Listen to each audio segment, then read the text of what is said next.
or? You'll keep running for that, will you? Oh yeah. Well, let's get us some cutting scissors and go see how many flowers you can handle. Okay. We're gonna go cut some flowers? Yep. Grandpa says they have a lot of roses and sweet peas and stuff. I got the scissors. Hey, let's do it. Hmm? Out back?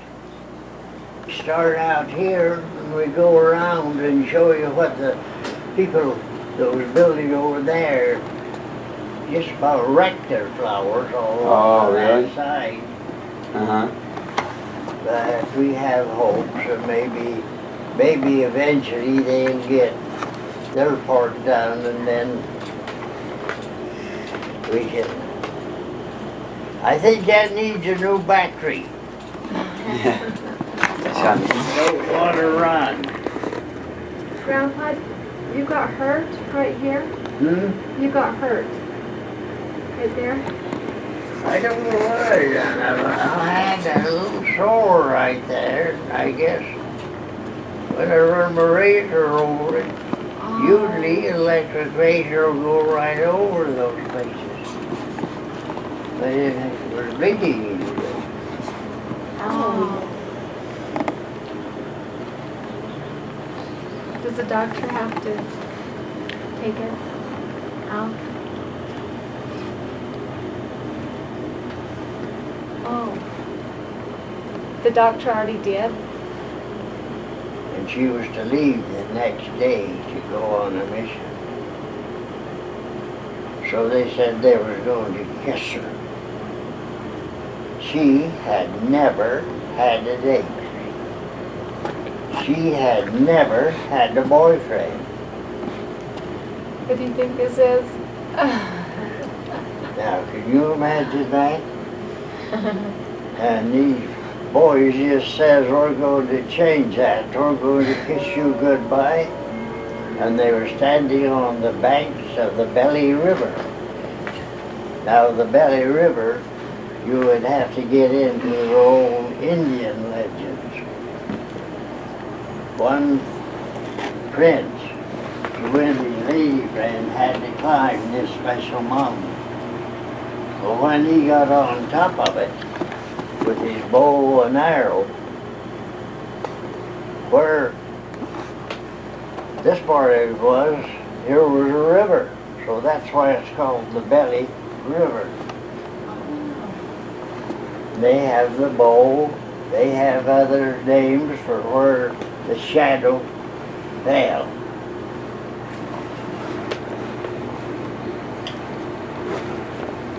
When I got there,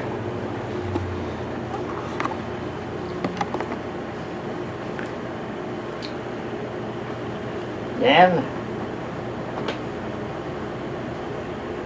but after I got home from that trip, back into Regina, there was an elder down in Minneapolis that absolutely refused to go tracting. So they sent him up there and made him district president.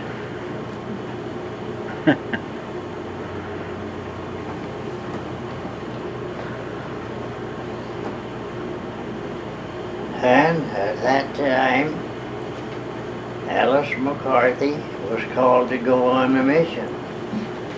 And the crowd was out saying this and this, and all the boys says, we're going to kiss you goodbye. You say you've never been kissed.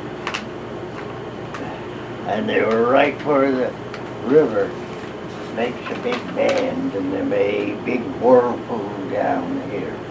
And it was about 40 feet straight up the bank. And when those boys started over her, she jumped down into that big whirlpool, swam across the other side, went to a neighbor's house and called her folks to come get her. Stubborn, huh? Yeah. When I first saw her, she was looking up at somebody, up this great big light pole right there, and an apartment house. That's one place I hated to tract, was in apartment houses. You get in there and some lady would get to screaming. I didn't like that. And then the whole place is no. But outside, I could hold bone with them. And we got back to there that one day. We had been all up through the north where I had, you see, when I went out, Minneapolis is right down here. They sent me right up here. The farthest out place it was ever possible to go. I was there 31 months. Oh, I my. never did meet my mission president's wife. Huh. I never did get back to mission office. You're out on the outpost, huh? When I got my release, I went straight to Carson, down the road to Salt Lake. It was closer that way. Yeah. Well, this here one lady missionary, we was 4 of us, 2 elders, 2 ladies who had quite a long walk to get out where we had some good contacts. Coming back home, kind of late at night, the days along in February would warm up. And it might even melt a little the snow that was pushed up against the buildings. But an hour after the sun was down and that temperature had dropped to 40 below zero, Oh boy. and this particular night it was 56 below zero, we had good heavy coats, big high collars, and hats or cover that come down clear over here, and just your eyes and your nose look out. Every few minutes you had to rub your eyes or they'd pre-shot. Wow. And we was walking close, or that is just along by these lady missionaries, 2 of us. One elder was my companion at that time. 4 years younger than I am. And I see in the paper he died the other day. Huh. They were all dead that I used to know of. But we were coming back down the road.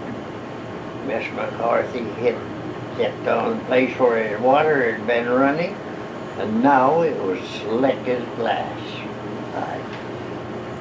And her foot went out from under her, and I reached out and grabbed her, rather than let her slam her face down on that cement. So ice cold, and pulled her back up. And she come around with her hand and hit me right here. It took my head covering off, pulled this ear out, and that quick it froze, and it's given me trouble ever since. Keep your dirty hands to yourself. Do you think that's how much missionary Grandpa's talking about? Now, what did you think of that kind of a girl? Who do you think Grandpa's talking about, this lady missionary? Oh, she is, might be a dirty one. Who do you think? Well, about 2 months later, Here. I got my release. So all you have done But the is, mission president told me, you go over to Boost Jaw and stay a couple of days. I want to report on Well, to tell you the story, Moose Jaw had a pretty good little organization. But the Relief Society decided they was going to hold a bazaar. And they had $7 or $8 in money. And they went to the old style 5 and 10 cent store. Oh, that'd be cool. But they got to arguing about what to buy. Pretty soon they had, each had the other one by the hair of the head, and they were just a slapping each other. It was right on the corner.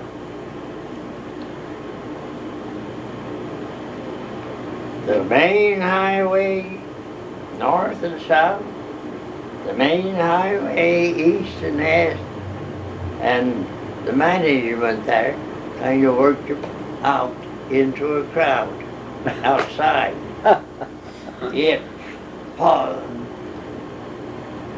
closed all 4 roads, the main highway through that province.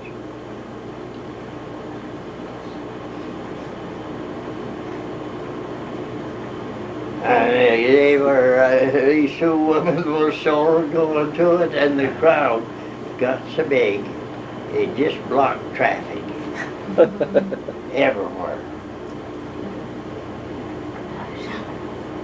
So they called out the fire department, got a big strip of water and turned it on. Who were the 2 ladies out there? The Relief Society. Drowned them out.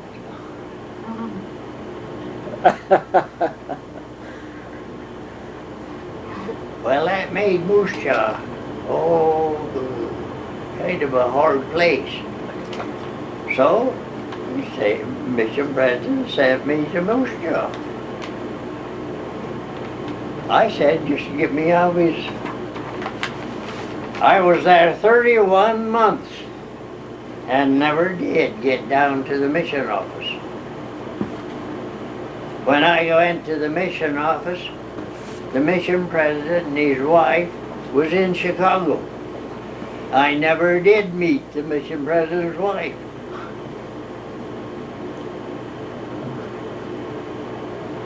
And here we was way out here, and she tripped on this ice, and I grabbed her arm, and boy, did she take me a dirty one. Took my headgear off. We called it fur collar, but it wasn't animal fur. It was, you bought it in rolls or bolts or just a yard. It was a man-made fur. But it kept you warm. We had these big coats that had it way up here, the hat that fit down here right tight. And she smited me one, keep your dirty hands away from me. Well, I went to Moose Jaw just as the mission president told me to. I had seen what was taking place. The 2 elders that was working in Moose Jaw at this time were going out with a Sister Shirley. She was one of the Relief Society presidents. She was in the fight. So I said, they're stirring things up a little bit, that's going.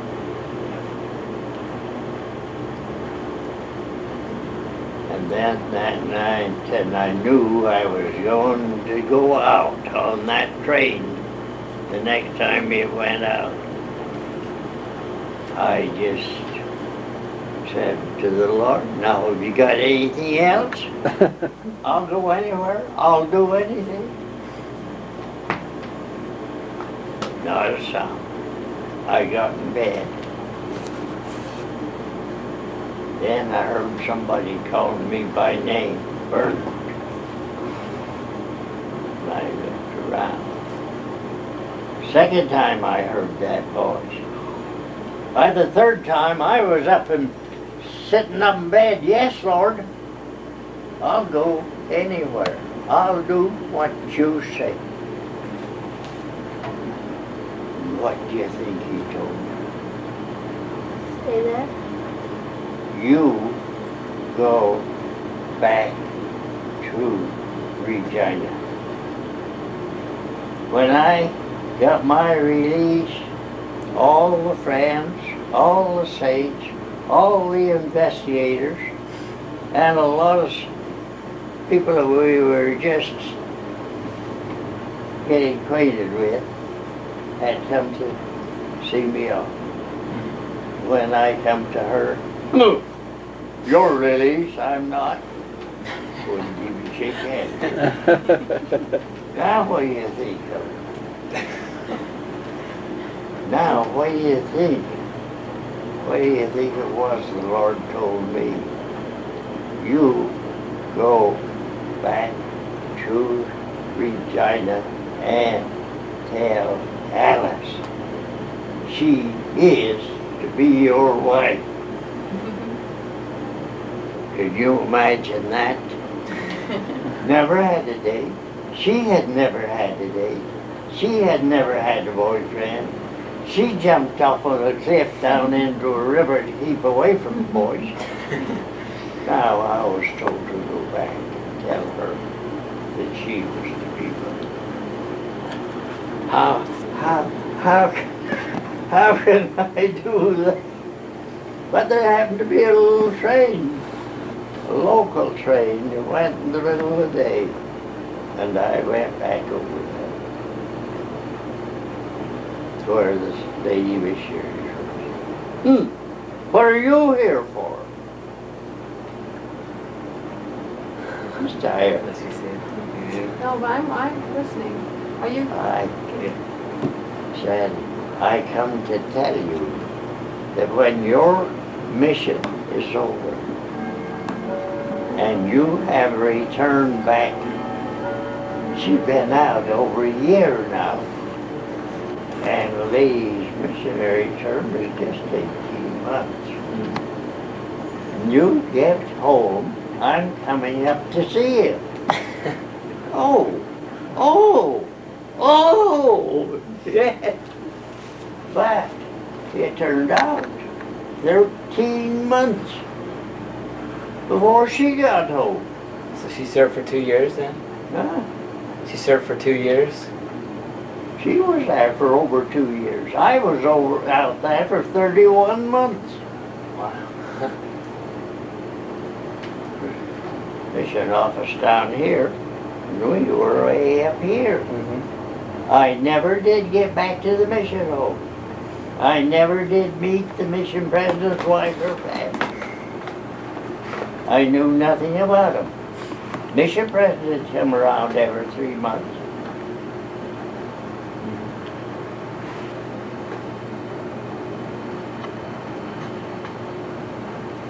So I went over, she says, what are you here for? I said, just to tell you, when you get home, your mission over, you've been home a little while, I'm coming up to see you. Oh, yeah. Now you see, she had one big handicap. Somebody had given her a burned out electric light, That's what I don't like. and she dropped it. And it just flew on to pieces. She got a piece of glass in her right eye. And that run enough of that stuff out that it covered the pupil over. No boyfriend, no nothing. She had never had it. But the Lord told me, you go tell her she is to be your wife.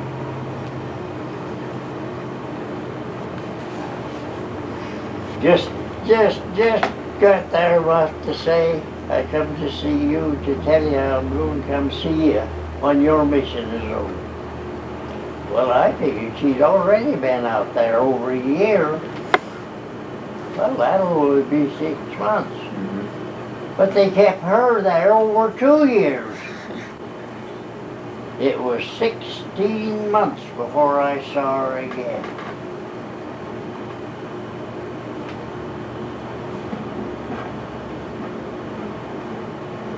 And then in 1930, I went back to Cardston to meet. And when that train pulled into Cardston, I looked out. And nearly all the people on the car was getting out of this upper place. And here she was out there looking up. So I come down here and out the back door and come up behind her. You looking for something?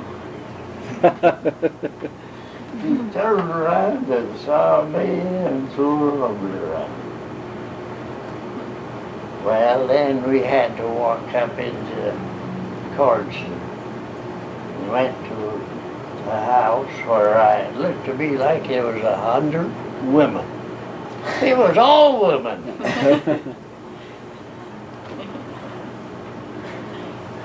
Oh, and there had been 2 little girls with bicycles rolled down, and they saw when she put her arms around me there at the train. Oh, they began to jump up and down. She kissed that guy. Now that was the sum total of our courtship. I got there on the 22nd of July. On the 29th of July, we were married. Reason we wasn't married sooner, the temple was closed.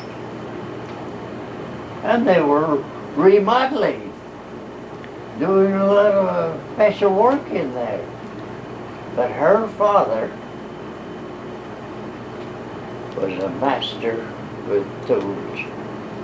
He had done all the woodwork in that temple. Cardston Temple. He said, we'll get into that temple. They had it closed for remodeling and a lot of other work to be done. But on the 29th, or on the 28th, we went into, she borrowed a Ford car from one of her friends, and we went in to the Cardston. That night, she stayed with a family that her and her mother that were old family friends and temple workers. That night I stayed with Mr. McCarthy and another one of his friends. So on the 29th then we went in, got a license, and went to the temple. Got up there. There was nobody else going through the temple. The temple was just open just for us. Grandpa McCarthy says, I'll get that temple open. He had done all the woodwork in that temple when it was built. She had been there when it was first spade of dirt was turned.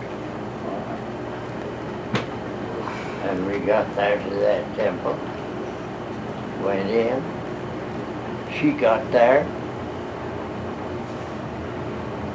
She had stayed with her mother, and mother, a little lady, 80 years old.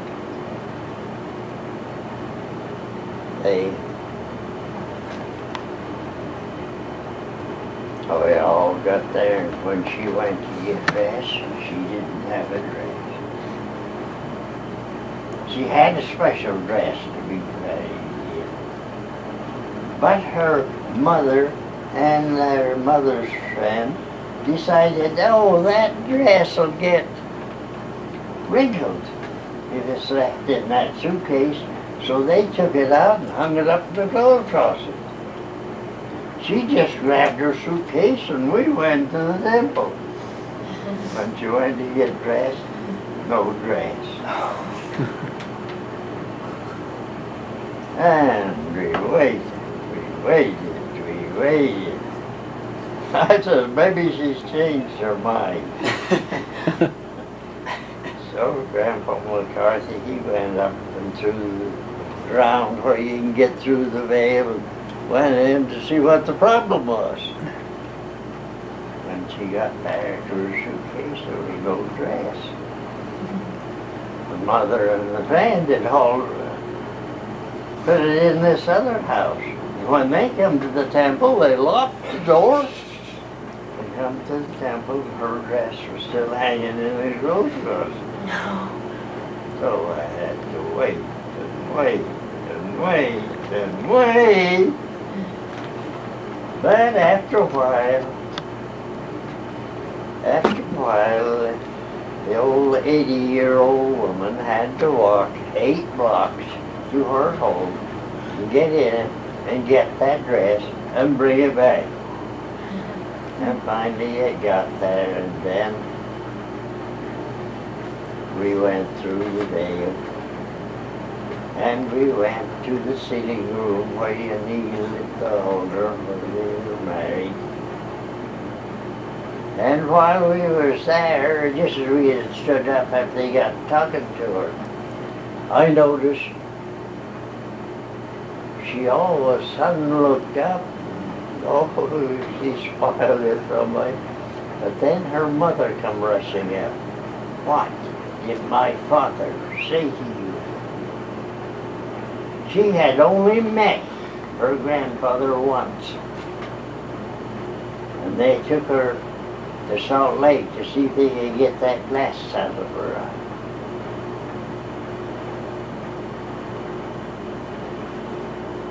Well, she said, he says, I'm well pleased, me cat. I'm well pleased. Well, then we had to go from there into the sitting room where you kneel at the altar with your hand. Well, a little while later, here come a card. We went up there. And where is the most faithfully work done?